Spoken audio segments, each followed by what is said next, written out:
ਇਹ ਅਸ਼ੋਕਾ ਲੀਲੈਂਡ 'ਚ AC fitting ਕੀਤਾ। ਜਿਹੜਾ ਏਸੀ ਫਿਟਿੰਗ ਕੀਤਾ ਉਹਦੇ ਆਪਾਂ ਰੇਟ ਦੀ ਗੱਲ ਕਰਦੇ ਹਾਂ, ਕਿਉਂਕਿ ਬਹੁਤ ਵੀਰਾਂ ਦੀ ਰਿਕੁਆਇਰਮੈਂਟ ਵੀਰੇ ਰੇਟ ਨਹੀਂ ਦੱਸਦੇ। ਰੇਟ ਵੀਰੇ 25000 ਤੋਂ ਸ਼ੁਰੂ ਹੋ ਜਾਂਦਾ, 35000। ਜਿਹੜਾ ਇਹ ਏਸੀ ਲੱਗਿਆ ਹੋਇਆ ਇਹਦਾ ਰੇਟ ਹੈਗਾ 35000 ਰੁਪਇਆ ਜੀ, ਠੀਕ ਹੈ।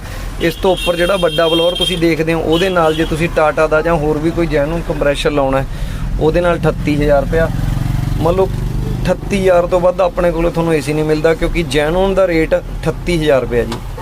ਕਈ ਵੀ ਰੇਟ ਜ਼ਰੂਰ ਪੁੱਛਦੇ ਹੁੰਦੇ ਸੀ, ਵਾਰ-ਵਾਰ ਦੱਸ ਰਿਹਾ ਵੀ ਜੇ ਤੁਸੀਂ ਛੋਟੇ ਬਲੋਰ ਨਾਲ ਲਾਉਣਾ ਤਾਂ 35000, ਵੱਡੇ ਬਲੋਰ ਨਾਲ ਲਾਉਣਾ 38000 ਰੁਪਏ। ਵੀਡੀਓ ਨੂੰ ਸ਼ੇਅਰ ਕਰ ਦਿਓ, ਚੈਨਲ ਨੂੰ ਫੋਲੋ ਕਰ ਦਿਓ, ਕਮੈਂਟ ਕਰ ਦਿਓ।